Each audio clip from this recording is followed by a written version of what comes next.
is fun to lose and to pretend she's overboard and self-assured. Oh no, I know the dirty word.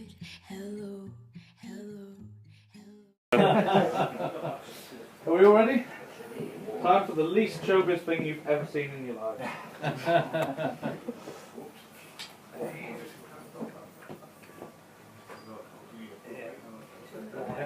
That's not good.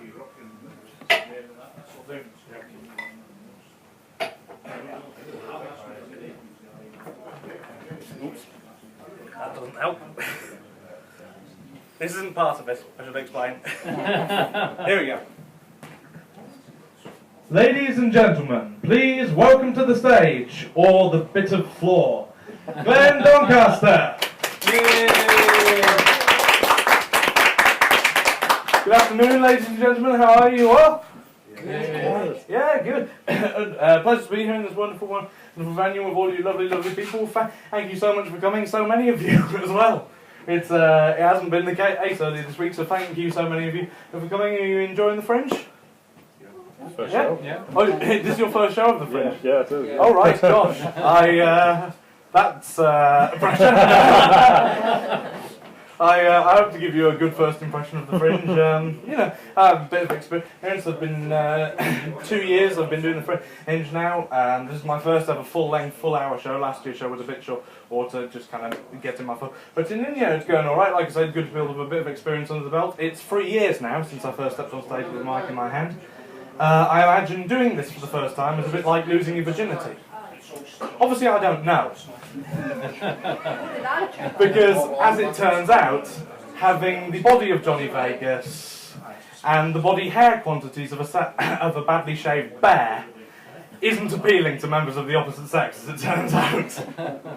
The reason I imagine it's a bit like losing your virginity is, well, think of what they've got in common. A bit awkward when you first start out. You get a bit kind of sweaty or clammy, but you know, you enjoy it, and then the very next day you go into school and tell all your friends. So, I imagine they're pretty similar experiences. I'm going to be talking this afternoon about kind of people's lack of logic or lack of rationality and common sense and the weird moments in life in which people display this. A good example is I was on a train with my dad there a little while ago, and me and him had reserved a couple of seats. We learned from previous experience that it's not too pleasant to be stood up for 5 hours with so little space to yourself that if so much as lick your lips, you give a stranger a tongue kiss on the face. So, we'd reserved a couple of seats. We get to our seats and there are these two women sitting in our seats. So we do the norm and tell them politely to move. Now, the normal thing to do would be to move. No. This woman places her hand over the reserve sign, something like this, and goes, "No, these aren't your seats. Your seats must be in the next carriage somewhere. These seats aren't reserved at all." I don't know what was going through her head, whether she was in the hope of playing some kind of Jedi mind trick. These are not the seats you're looking for. I apologise for the terrible Yoda impression. It always comes out somewhere between the Cookie Monster and the Queen, and it's something I've come to accept. You seem to get a lot of this weird behaviour on public transport in the vicinities of where that transport is provided. Another example is I was on a train. I was at a train station a little while ago, and there was a Frenchman wandering around saying "Où est le gars? Où est le gars?" Anyone speak fluent in French to know what that means? Where is the car? No. Oh, sorry. Where's the station? Where is the station, or where is the train, more specifically? In this case, he was wandering around asking people where the train was, because couldn't understand the announcements, couldn't understand the information boards, but was being French. And of course, no one was able to help him, so eventually gave up and sat down on a bench on the platform. It was at this point that a young man came and sat down on the bench on the platform beside him. And again, the Frenchman turned and said, "Où est le gars?" Right? Without even considering that the man may be of a foreign nation, a confused traveller in need of advice, the guy turned to him, laughed in his face. Genuinely kind of, meh, that was the laugh, right? And went, "Oh, you pisshead," right? He thought he was drunk, which, to be fair to the moron, quite a lot of French people are, quite a lot of the time, but it doesn't make the two synonymous. It's great when you get this weird behavioural strangeness over the announcement systems on public transport, because then everyone gets to hear it. I remember I was on a train once, and the driver came on the announcement and said, "Ladies and gentlemen, the onboard shop will now temporarily close. Please don't panic." As if there would be some little old lady like 3 carriages down the train who would hear the onboard shop will now temporarily close and go, "Quick! The overpriced Scottish shortbread! I must get it before it is gone forevermore!" My all-time favourite weird train station announcement balls up, right, was I was at Blackpool Station, which isn't professionally run at the best of times. This is not its finest hour. Woman came on the announcement system over the platforms and went, "Due to heavy rain today, please take..." That was the end of the announcement. It was quite good fun. Me and my dad spent the next 20, may have even been 30 minutes guessing what the hell it was you were supposed to take. And throw it open to yourselves, any guesses? Umbrella, yeah? Fairly obvious one was our first guess. Any more? Take care, that's the usual one, yeah. Take care when leaving the station in case you slip on the slippery surface of the platform edge. Now, our guesses off started fairly normal and then got increasingly weird. They started off things with like an umbrella, waterproof coat, canoe, and increasingly became a dead horse, a crate of bananas, some heroin. It's just... so... But I give the railways a lot of stick for it, though. In fairness, it isn't just the railways. You get bewilderingly bizarre mistakes in all walks of life, and bewilderingly bizarre decisions, right? Occasionally through them you get an insight into the logical way people's minds work. Here's a good example. Who thought it was a sensible idea to replace people who work at checkouts in supermarkets with robots, which do not work at checkouts in supermarkets? You know the drill. Every time you go up to the barely functioning cyborg, it's always the same. Please place the item in the bagging area. There is an unexpected item in the bagging area. It can't be unexpected if you told me to put it there. That's the way expectation works. Self-service checkouts for me are increasing like a friend has invited you round to their house and said, "I'm afraid the toilet's broken. If you need the loo, I'm afraid you'll just gonna have to do it in the garden." You doing it, and then responding with, "Derek! Derek! Why is there shit on the patio?" Talking of supermarkets, the people who do the in-store replacements for online supermarket orders are brilliant at making weird and daft mistakes or decisions that don't make any sense. There was a list published online in one of the papers of one of the weirdest in-store replacements for online supermarket shops. One of my favourites was someone who ordered a pack of headache tablets and they got dishwasher tablets. Yeah, because you tend not to be worried about that niggling little pain of a headache if you're dying of detergent poisoning. Very effective cure, permanent relief, but with the unfortunate side effect of fatality. So, give you one to weigh up. And one of my other favourites was a group of someone who ordered a box of boys' nappies and they got... Hello? You here for the show? Oh, please take a seat. So, you haven't missed much. Essentially, we're talking about those weird moments where people display a complete lack of logic or complete rationality, lack of rationality, right? And talking about the weird in-store replacements for online supermarket shops, right? When you're shopping online. Yeah, another one was a couple of people who ordered a box of boys' nappies and they got a string of sausages. I do love imagining the conversation that must have resulted from that. Just, "Darling, the baby's urinating. He's going to ruin the furniture. Do something." "Well, what can I do? We've only got the sausages." "Well, find some way of strapping the sausage to his sausage. Might soak up some piss." My all-time favourite, by some distance though, was a woman who ordered a pack of tampons. And she got a pack of Twix bars. So, I do suppose in emergency circumstances you could try for absorbency, but I don't know what luck you'd have. Although I did have a woman in earlier this week who said you'd be surprised chocolate solves many things.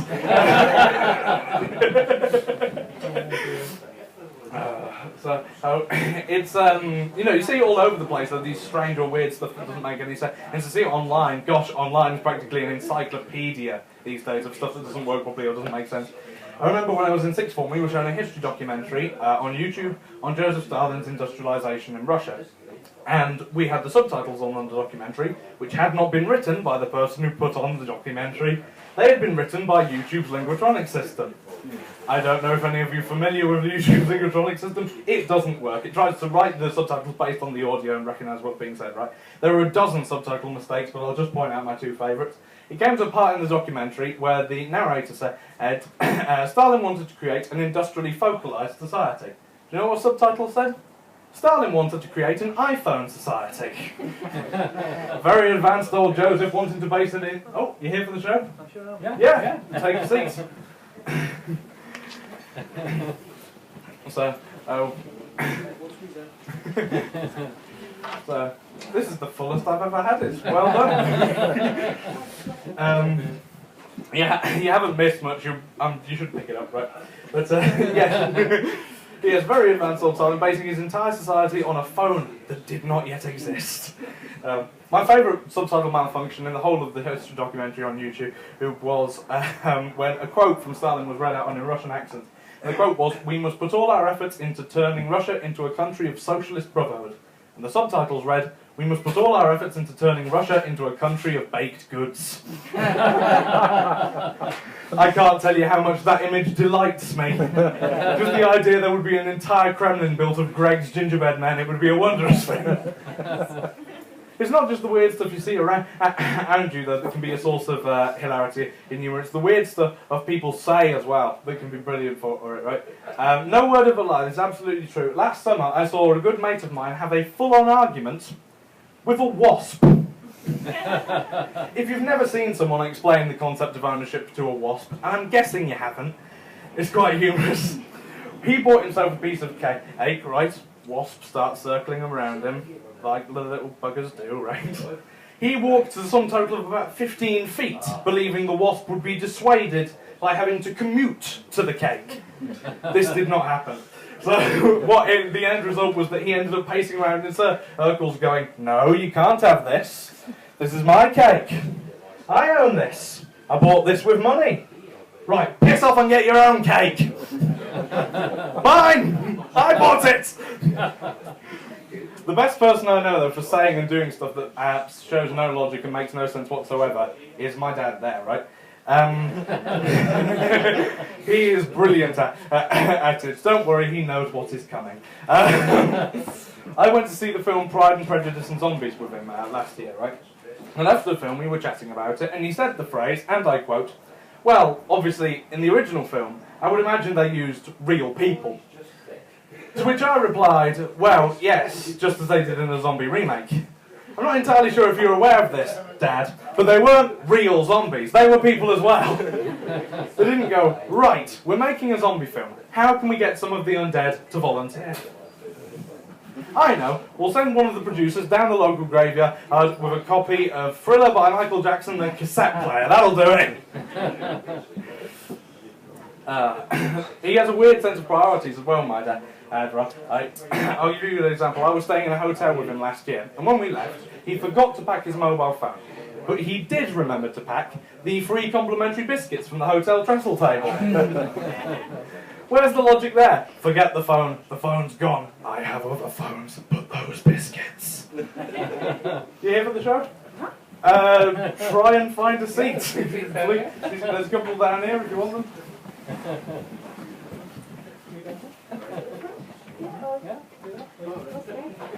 No picking on me, mind. I won't. There's audience interaction if you're up for it, but it is entirely voluntary.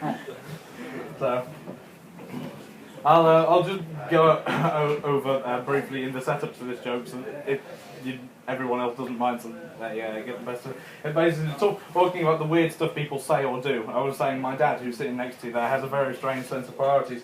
Last year, I was in a hotel with him. When we left the hotel, he forgot to pack his mobile phone, but did remember to pack the free complimentary biscuits from the hotel trestle table.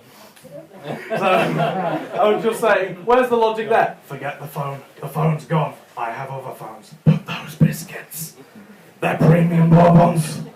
I may never see biscuits of such superb quality and texture again. I must have them, right? And I explained the illogical nature of this to him, and he says, "Oh, biscuits are more important than my phone because I can eat them." I said, is that how you judge if something's important? I just imagine him now in meetings with his financial advisor. These documents are very important, sir. Oh, can I eat them then? Different conversation with a friend at work, perhaps. Oh, my mobile phone is very important to me. It's my main lifeline out of the house. Oh, can I eat it then? Completely different conversation again. Are your friends important to you? No, I can't eat them. They'd give me indigestion. My all-time favourite of his weird remarks and comments and stuff, right, was when I was on a bus with him once, right, and apropos of nothing, not relevant to the conversation we were having in any way, shape or form, he pointed out the window at a building and went, ooh, that looks like a nice prison. I thought, how do you know? Are there people leaving reviews of prisons on TripAdvisor? Is that what we've got to now? Just imagine, I thoroughly enjoyed my stay at Wandsworth Prison. The beds were clean and surprisingly comfortable. The staff were hospitable and would even show me to my room at nights. There was lots to do, like playing table tennis with the other guests. My 6-year stay flew by. I would only warn future guests to watch out for Brian in the showers. And not to pick up the soap if Brian should ask you to do so. 4 stars! By the way, I know I exclude myself from this, not in the slightest. I do stupid, messed up stuff all the time that doesn't make sense. A good example is, a couple of years ago I was in Berlin, in Germany for a week, right? I came down for breakfast at the youth hostel where I was staying one morning, and there was what I perceived to be on the breakfast buffet, a bottle of apple juice. The bottle was a kind of weird pointy shape, but I thought, well, we're in a foreign country, things will be packaged differently. Have you had this experience? Yeah. It's nice to know I'm not alone. This is the first person I've had in, so yeah, for the rest of you. The bottle was a kind of weird pointy shape, but I thought, well, we're in a foreign country, things are packaged differently. So I poured myself a glass of it and took a sip. It was vinegar. Yeah, right? And let me tell you, because it makes me sound idiotic, which I am. I will freely admit this. I'm sure you're not as idiotic as me, because I didn't think to smell the stuff. But it makes me sound somewhat less idiotic when I point out that there were 3 items on the breakfast buffet: Belgian waffles, cereal and toast. Which of those would you conceivably serve with vinegar? Which one? Right. If any of you here this afternoon, either currently or ever come to in the future, work in a hotel, or a cafe or restaurant, or something similar, right, and someone comes in one morning, they order a bowl of cereal and some toast for breakfast, and then when you come and say, is everything okay with your order, sir? If they stop you and go, no, actually, can I get some vinegar on this? Report them to the Ministry of Defence. They are not of this planet. That is not the way Earthlings, if I may use the term, behave. It feels weird, because as far as I know, I am one. But anyway, we'll move on. No, it's when I'm stressed. It's when I'm stressed or anxious. That's when my brain plays the biggest tricks on me. I seem most mental, right? I have a weird thing which I get weird revision nightmares. I discovered while I was doing A-levels, which is that if I'm trying to learn something, or trying to read something, and I fall asleep during that process, I have the most messed up, fucked up nightmares you could ever imagine, right? No word of a lie, I was revising for a GCSE geography exam 2 years ago now. I fell asleep during that revision, and I had a nightmare I was being attacked by a map. I haven't made that up for comic effect, it's genuinely true. I dreamt a map of Cambridgeshire had taken human embodiment and wished to kill me. I say weird messed up nightmares or weird messed up dreams. No one ever has normal ones, do they? No one ever has normal ones that could make even an ounce of sense. For the record, is anyone here willing to share the weird dreams or nightmares they've had over the years? No, fair enough. I'll tell you, I have had some quite good ones since I've been doing the show. A bloke a few days ago now said he dreamt that he had a nightmare where a cow ate his Monopoly set and then chased after him thinking he still had some of the pieces. I have a few friends actually who had told me some of their weirdest ones, which were quite amusing. A friend of mine had a dream, well, a nightmare really, where he had to swim between 2 islands, right, on a game show of some description, carrying a rucksack full of drugs on his back, which upon reaching the second island he gave to a group of mystic politicians.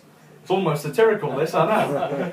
He gave it to the group of mystic politicians who would then, upon receiving that, have the power to turn his body into whatever shape he wished it to be. I began to wonder at this point whether he'd been taking some of the drugs at some point he dreamt were in the rucksack, right? And you would imagine for the dream to make even an ounce of sense, he would say, you know, I want the body of Brad Pitt or Tom Cruise or whatever. Do you know what he said when he reached the mystic politicians on the second island? He looked up at them and he said, I want to be a square. And he awoke from that dream where his body was morphing into cuboids before his eyes. Another good friend, and actually had another quite comical nightmare, and you can only use a nightmare to describe it, I think. He dreamt that he would only communicate in Shakira lyrics. And it never occurred to him throughout the nightmare that he could like write stuff down or pretend to be mute. So the end result was he ended up walking into shops, going up to the person behind the counter and going, I'm on tonight, you know my hips don't lie. Or going up to a bus driver and going, oh, there's a she-wolf in your closet, you need to let it out so it can breathe. But it's not just when I'm asleep that my stressed or anxious mind plays tricks on me, right? It's when I'm conscious as well that my stressed mind releases its lunacy and madness, and that is when it's at its most disturbing. Again, and this is absolutely true, this is far more recent, in the run to the first lot of A-level exams, I caught myself swearing at my own turds. Which was a worrying development, to say the least, right? I was on the toilet. We have a problem. I was on the toilet. I was at the moment of push out and inevitable relief. And I heard myself go, fuck off! Horrible, horrible moment when you catch that happening to you, because you start to question your own sanity quite drastically, as you would imagine. A friend of mine told me about someone who had a much worse experience on the toilet, mind you. Right? My friend works in a factory, and he came onto his shift one morning to see his colleague already on shift, seeming in great discomfort and crying out in pain whenever he sat down. So my friend asked him what had happened, at which point he said he'd been tasked with disposing of some petrol, and had decided the safest and easiest way to do so was to pour it down the toilet. So he poured the petrol down the toilet. Some of you are ahead of me on this one. He poured the petrol down the toilet, and then, realising he needed to shit, without flushing, sat down and lit himself a cigarette. Yeah, he had to go to an A&E department and explain how the fuck he had got third-degree burns on his arse. People do stupid stuff, everyone does. I guess it's because the physiology of the human brain hasn't changed in the last 10,000 years. That was when the physiology of the human brain stopped evolving. But of course, society in the world has changed so much since then that every so often our brains just flip out and fail to cope with the situation, right? I mean, you would think in legal situations of all times it would be a sobering experience. It would bring people to rationality and they'd think logically and clearly. It's not always the case. There was another online article I read about a guy who was up on charges for an 80-mile-an-hour speeding fine in a 50-mile-an-hour zone. Refused to pay the fine, so it went to court. And his formal legal defence he gave to the jury and the court on that day was, and I'm quoting directly, what the fuck? Okay. The formal legal defence he gave on the day to the jury was, there was a bee in the front of my car, and it was distracting me, so I sped up to 80 miles an hour in the hope that the bee would not be able to fly that fast, and would thus be forced to remain in the backseat area of the car. This is a man who doesn't understand the basic principles of air pressure, or the fact that he could open a window. It's incredible. I guarantee everyone will have had something like this, right? Probably not as stupid as that, but everyone will have had a moment where they've done something completely idiotic or completely daft without thinking about it. And is anyone willing to share theirs? Or rat a friend up if you prefer. I'm equally comfortable with that. Share something that either you've caught yourself or a friend doing that's completely idiotic and daft and makes no sense. I will. Go on. Filled a spouted teapot too full. Thought it's going to overspill, put my mouth across the spout and sucked it out.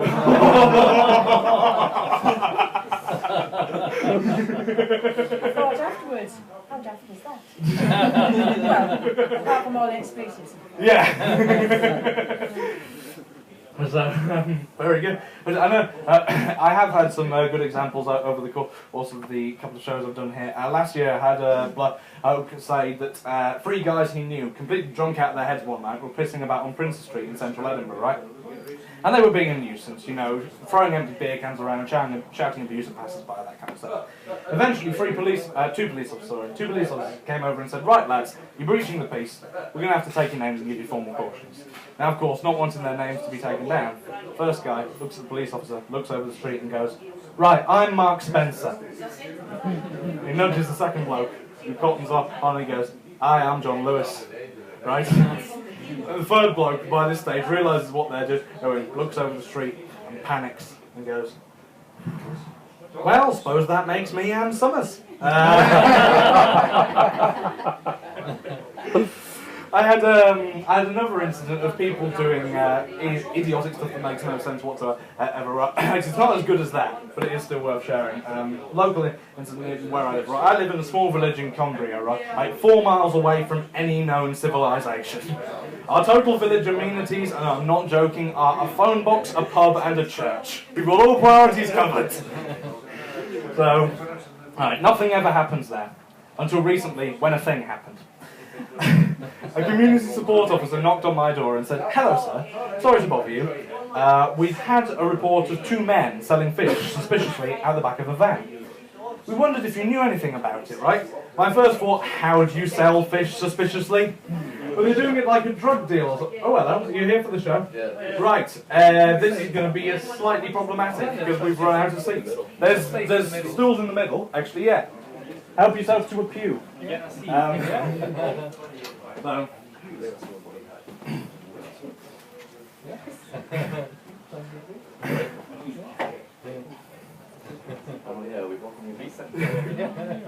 You look in the back can see all right? We'll sit Yep. on stage.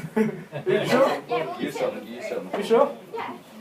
You're about 25. I admit, in its instance, the best material is still to come, don't worry. Always keep the strongest stuff to last. But do you mind the rest of you if I recap this story for their benefit? Paul? Yeah, okay. But talking about those weird moments. Hello? Okay. We're talking about those weird moments in life where people show a complete lack of rationality or common sense or whatever, right?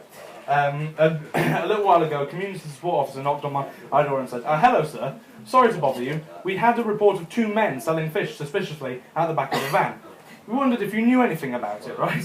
My first thought, how do you sell fish suspiciously?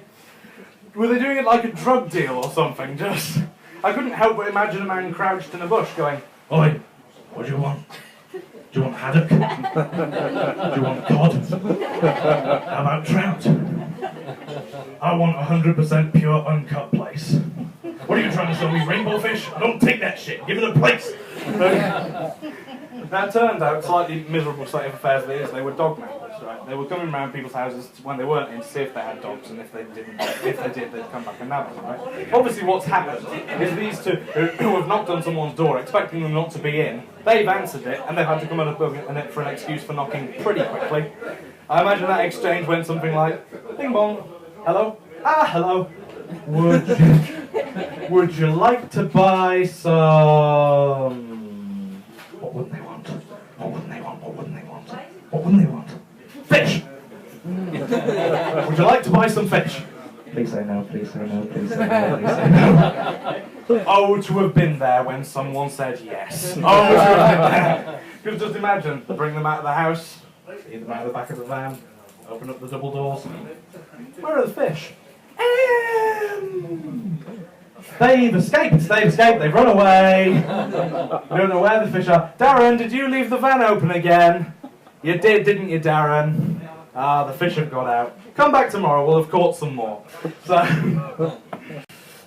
it's not just the weird, isolated stuff done by individuals that is a source of strangeness and weirdity. Well, that is very fun. You get it on the big cultural aspects and big aspects of entire belief systems as well. There's a lot of stuff in religion that seems too weird and strange to confer any credence on, right? I speak as an atheist, but I did study religion for 5-6 years in secondary school, right? And yeah, it just still makes no sense. I have all the attempts to understand it. The Judeo-Christian concept of God is one that particularly Judeo-Christian concept of hell, sorry, is one that particularly baffles me, right? The Judeo-Christian concept of hell. I know there will be some good Christians in the room who may even believe in such a concept. But the thing is, according to the original scriptures of the Bible, it is your soul and your soul alone that goes there, which also, according to the original scriptures of the Bible, is not connected to any physical part of the body. So it's not connected to pain receptors, nerve endings, or the central nervous system. So in hell you would feel no pain. You'd just be there being spit roasted going, well, this is dull, isn't it? Can we hurry this up? I'm supposed to be being boiled alive at 3. Ah, hi Hitler. It's just... But going back to the weird isolated stuff done by individuals, right? You see it all the time. You never really know when it's going to pop up or when you're going to see it. I travel a lot with doing this, as you would imagine. I spend a lot of time in train stations or hotels, is the other one. I was in a hotel not so long since, right? Went into the ensuite bathroom in my hotel room, and there was a note on the back of the toilet door. And the tone the note took in its opening sentence was really bizarre and weird, and punctuation and phrasing it used and so on and so forth, right? I'm not kidding you, the opening sentence of that note was, and I'm quoting directly, "Every day, thousands of towels are washed in hotels all over the world. Many unnecessarily." You know, it's like the start of a World Wildlife Fund advert. It's incredible. It's so overly emotive and melodramatic in tone, you expect the rest of that note to go, "But you can do something to help these poor, innocent creatures. Just £3 a month can protect towels, such majestic beasts, from being washed. Unnecessary washing can damage a towel's natural markings, shorten its lifespan, and mentally traumatise it for life. So please, text towel now to 63103 to give £3 to protect towels in their natural habitats." On a little side note to that slightly bizarre piece of material, by the way, I would like as many of you as possible to text towel to 63103, because what none of you will know, apart from him, who is my dad, right, is that is the genuine phone number of our local radio station. And I would love it, just love it, if with no explanation or context. I got 20 or so texts that just said, "towel." That'd be good. So, there's a lot of stuff in this world. There's a lot of stuff in this world that doesn't make sense to me, or that I don't understand. I'll tell you another thing that doesn't make sense to me. Those knitted woolen toilet roll covers that look like dolls that elderly women put on their toilet paper. What the fuck is the point of them? Right? Are they to protect the ludicrously innocent mind of the people who own them from the idea that they actually do shit once in a while? Are they so that they can comfort their unparalleled levels of sodding prudishness by being able to pretend that they don't have an arse? They still own toilets. That kind of gives the little ruse away, doesn't it? You know, if you genuinely want to pretend you don't have an anus, and if that is you, why? But if you genuinely don't want to pretend you don't have an anus, at least keep up the act. If you want to pretend you don't have an anus, you should not be owning a toilet. You should have a hole in the floor covered by a rug that you can shit into when no one's looking. That's how that should work. So, I'm aware that I am taking the piss out of a lot of different people in this show, and many people have cared to point out that it's only fair that I turn that high-powered magnifying glass, as it were, on myself. So I'll share with you another example of my own idiocy. Again, it was in the build-up to my first lot of A-level exam, so due to stress and anxiety, I managed to forget the existence of transgender people. I will clarify that, by the way. It's not like I saw one and went, "What's that?" It was more subtle. One of my sixth form tutors asked me what the acronym LGBT stood for, and I told her the last letter was travel. Lesbian, gay, and bisexual travel. Yes, Glenn, because, you know, lesbian, gays, and bisexuals need some kind of special travel. Oh, lesbians won't travel on a bus unless there's double dildos built into the seats. And gay men, oh gosh, gay men, they won't go on a train unless there's a nice attractive young chap collecting the tickets who'll give them a blowjob in the loos. What about bisexuals? What about bisexuals? I couldn't leave them out. What about bisexuals? They won't go on a plane unless there's a free sex doll in their compartment with both breasts and a cock. It just... I'm such a twat. No, it's weird the stuff people say or do without really thinking about it, right? That, me saying that, is a perfectly good example, right? Often people do stuff without really thinking if it's part of their routine or they're in a rush or whatever, right? A friend of mine told me about a woman he knew who booked herself a gynecology appointment, right? On the morning of the appointment, she was getting ready, doing a normal morning routine, doing her hair and makeup, getting dressed, and then she thought, well, wouldn't it be nice if I added a little something for the gynecologist downstairs, right? So she reached into the bathroom cabinet, picked a bottle at random, and, perceiving it to be perfume, sprayed it on her lady area. And then later on, she's in the gynecologist appointment, all going normal. It was about halfway through the appointment that the gynecologist assistant said, "Is that usual? It just looks a little shiny." The gynecologist ignored her and carried on. He came to the end of the appointment. As he turned to leave, the gynecologist turned back to her and said, "Ah, nice to see you made an effort." Now it turns out, she had not sprayed her private parts with perfume. She had sprayed them with body glitter. and how it looked like Tinkerbell the Fairy had made a home in her lady garden. It wasn't right. The same friend told me another good story, actually, which was when he was in China a couple of years ago on holiday. He came down for breakfast at the hotel where he was staying, and he asked for some tea for breakfast, right? And the woman proceeded to list the types of tea, and she said green tea, which is the one he wanted. And as she went to make it, she said, oh yes, this is very good, this. Good for men suffering from tiredness, stress, sexual problems. At which point he stopped her and went, do I look like a man who has sexual problems?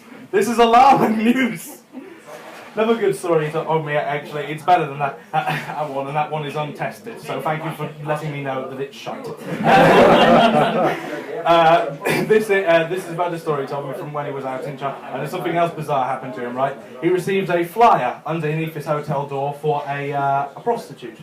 Right? He picked up the flyer, and it said on the front, good for men suffering from stress, loneliness, and sexual blockage.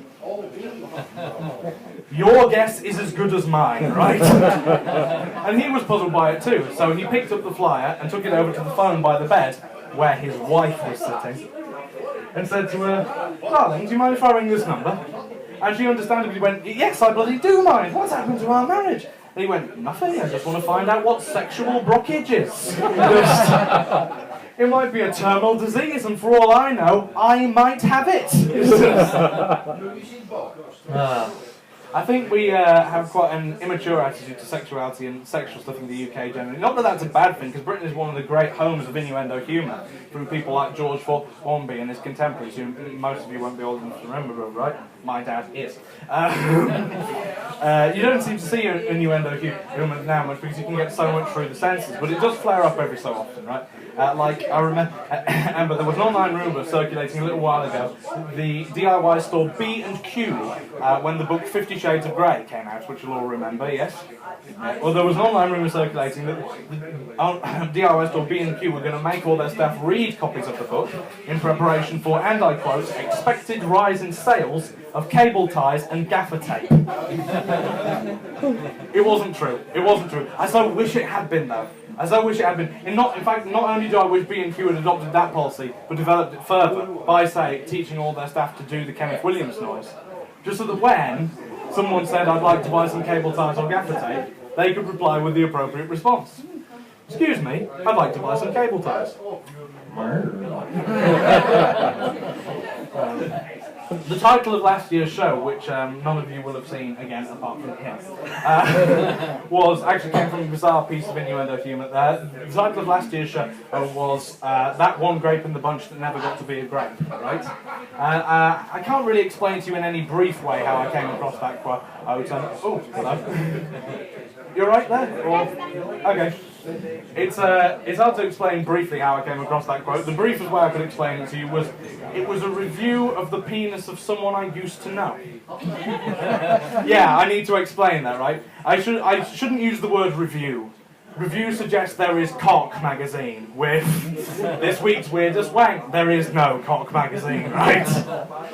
So, what happened was this person who used to go to the college where I attended sixth form decided it would be a good idea to send a picture of his gentleman sausage to his girlfriend via Twitter, right?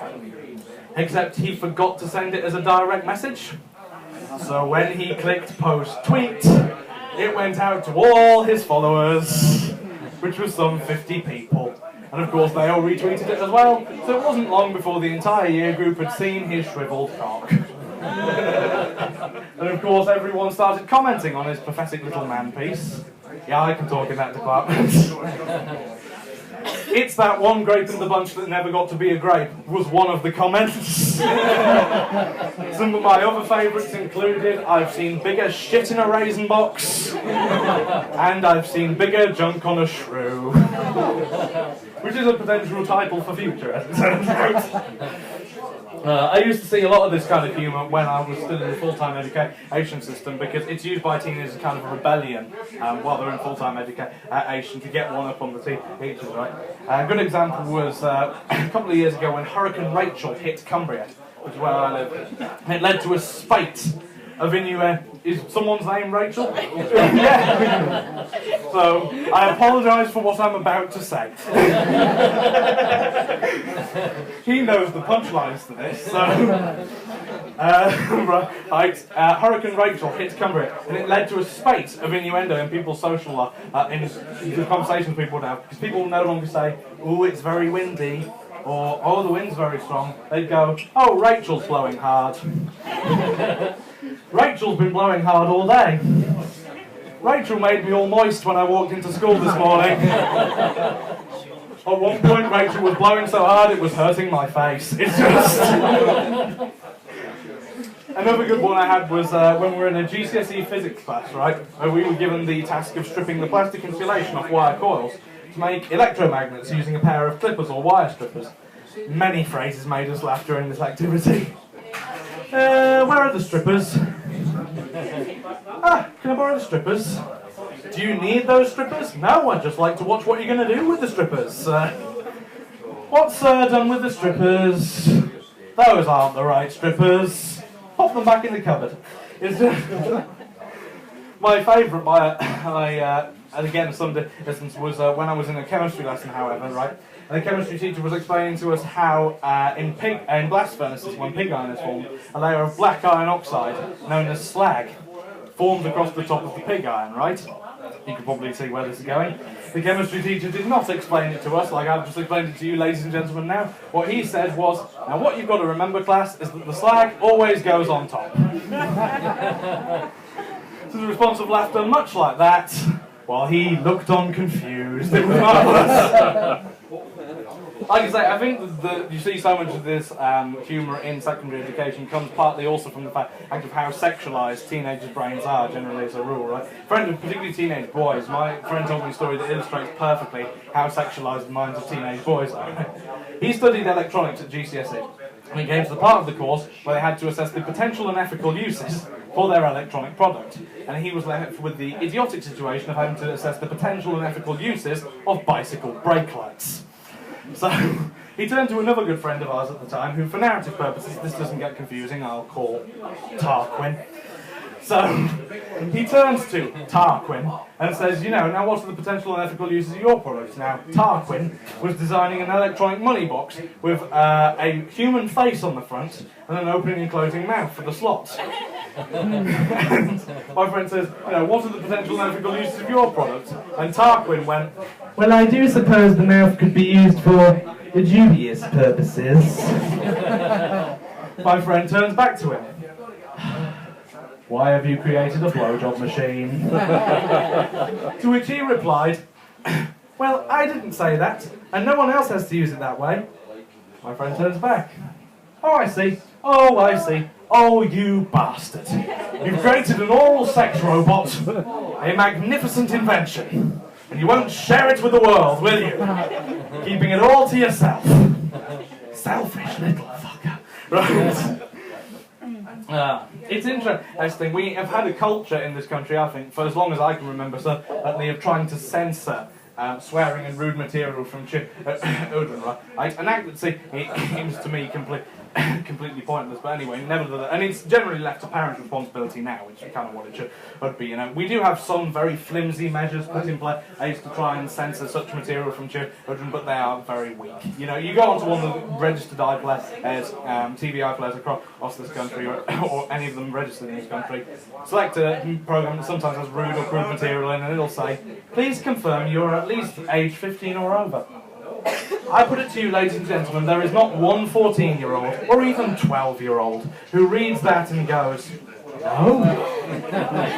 Oh, do you know, actually, no, I'm not. Oh, I might hear swearsies.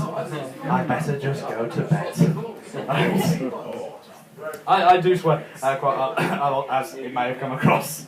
I swear for the slightest reasons, just dropping something at home can be enough to set me off, right? I had a moment once where I was through in the bathroom, right, and I was talking to my dad about a history essay I had to write. This was when I was still in sixth form, obviously. And as I was chatting to him, I knocked over a bottle of shampoo and said, I got as far in the sentence I was saying as I need to prepare to, and I knocked over a bottle of shampoo and said, shit. At which point, I hear him laughing from the other room, and I realise he doesn't know I've knocked over the bottle of shampoo. All he's heard from the other room is, I need to prepare to shit! So, you know, there's two different attitudes amongst parents to allowing kids access to this kind of rude humour and so on and so forth that I do. Right? Some parents are very open to it, allow their kids to go off on it and have access to it, more liberally minded, whereas some parents are very conservative, see it as obscene, children shouldn't be accessing this sort of stuff, right? I do think there's a limit as to where parents should interfere with their children's pastimes and how much surveillance they should have over their children as well, because there are good reasons children want to keep some stuff secret from their parents, just as very good reasons parents want to keep some stuff secret from their children. And when the two have too much surveillance over each other, the consequences can be alarming, right? And I have a story to back this up. A guy I knew while I was in school, right, got invited to a house party when we were both 16. I wasn't. And when he went to the house, I wonder why. And he went to the house party, right, and during the house party, the parents of the host teenager, if you will, were out of the house, and there were people spread out all over the house, and the host teenager, if you will, found his mother's dildo. Yeah, right. And instead of putting the... Don't take sympathy on him, because instead of putting the dildo back in... Wait till you hear, right? Instead of putting the dildo back in the special drawer, where the dildo belongs, he decided the appropriate response was to chase the other guests around the house, slapping them with it, like some weird dominatrix lightsaber, right? At which point, it snapped. Yeah, see, I don't know what I like more about that tale. The shock there must have been on his face of finding his mother's thing, or the trauma of having to explain to her how it snapped. I just imagine her coming home from a long day at work, going up the stairs, closing her bedroom door, opening up the special drawer, and it's just there, sellotape back together, handwritten note saying, "Sorry, Mum." "Steve, you dirty little bastard! I want a word with you!"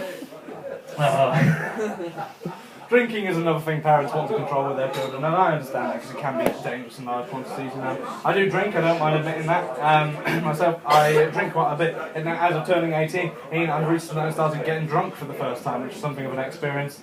I was always frightened I would be one of the mental drunks. You'll all seen the mental drunk. You'll all be familiar with the mental drunk. The mental drunk is the kind of drunk who gets drunk and then tries to, I don't know, wrestle a tree or fuck a car. Those are the mental drunks, right? So, you know, people used to say, "Hey, to me, oh, drinking your own home, drinking your own home," and then you can't fuck anything up and can't be too much of a bellend, right? I didn't even trust me to do it myself to do that. The first time I got drunk, I went round a friend's house, so I knew it wouldn't be my mess to clear up if there was one, right? So I wouldn't trust myself to drink in my own home, or I didn't before I started getting drunk. Maybe I had more reason than others to be concerned. Well, I keep reptiles, for example. I have a granite corn snake in my living room. I didn't know how a drunk brain would react to that. I just had horrible visions of me lying on the sofa at about 5 a.m. and my drunken brain going, "Claire, wake up, you dozy fucker. You've always wanted a larger penis. Why don't you see what a 5-foot-long scaly one would feel like?" I was frightened I would wake up with a snake down my pants, right? As it turns out, thankfully not. I have been drunk in my own home since, and you know, people lose all sense of rationality or common sense when they're drunk, which is what this whole show is about. But I think we should embrace that. I think we should embrace our abandonment of rationality and common sense, because so much fun comes with it, right? As it turns out, the way I display this when drunk is by laughing manically and jumping like no. What the fuck? My brain managed to forget the word dance and substitute it for jump. I don't know what happened. Yes, well, the way I display my lack of rationality and drunk is by laughing manically and dancing in a way that has only been described as like a chimpanzee being electrocuted. And the fact that people lose all rationality and common sense when drunk is what makes it the humorous experience it so often is, right?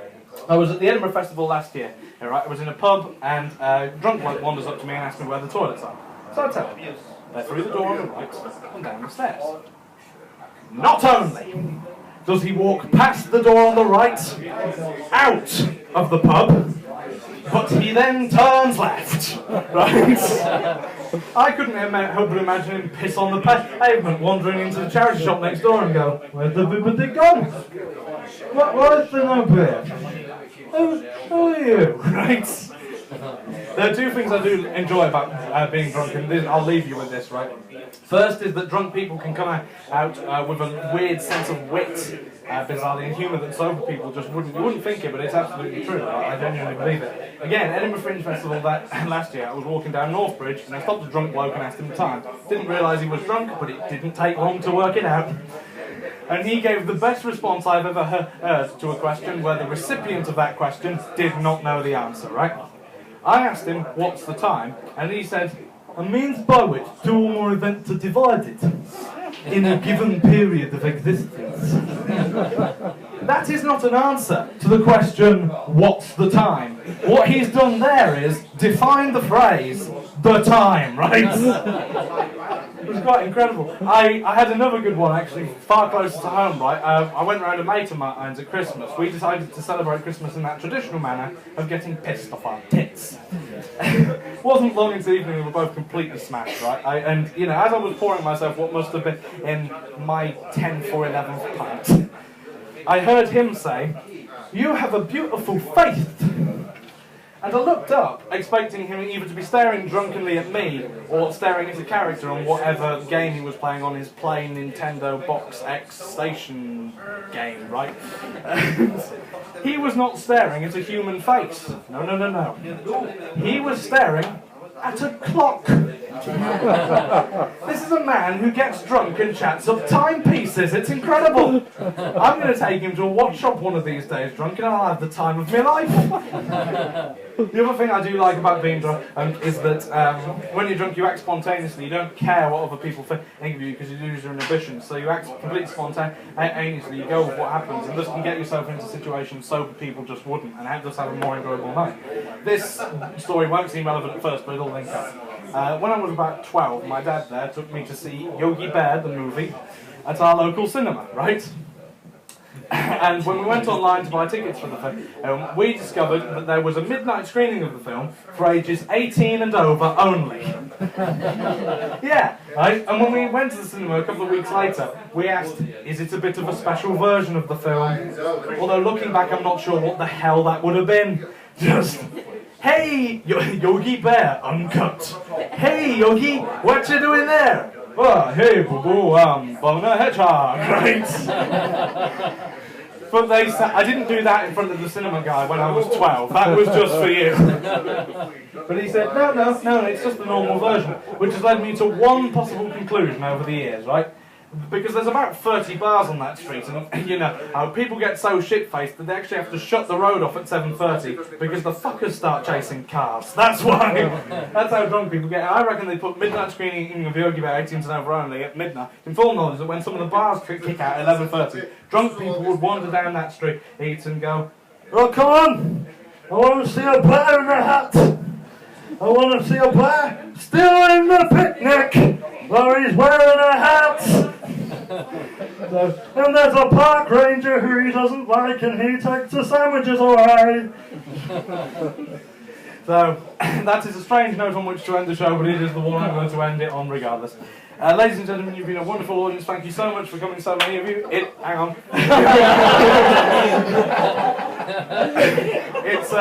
Yes, thank you so much for coming. You've been truly wonderful. I can't emphasise how nice it is to have a full house. This is the first time I've had a full house for 2 years doing this venue, and this is the fullest I've had this year running. So thank you so much for coming. You've been amazing. If you could be a little more amazing, it's free to get in, but not to get out.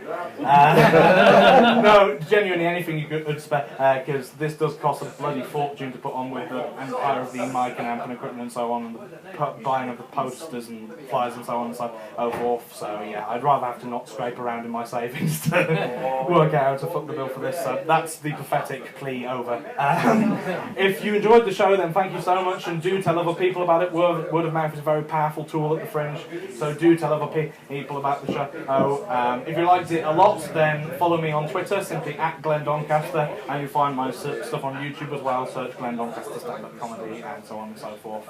If you liked it, tell your friends. If you didn't, tell your enemies. So, on that note, ladies and gentlemen, you've been a truly, truly wonderful audience. I've been Glenn Doncaster. Cheers.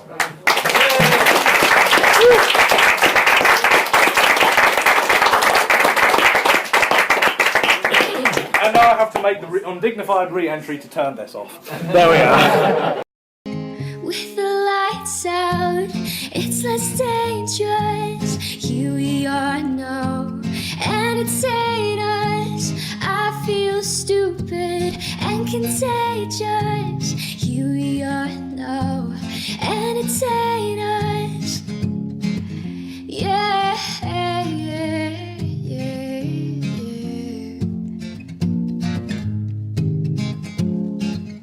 I'm worse at war. I do best, and for this gift I feel blessed.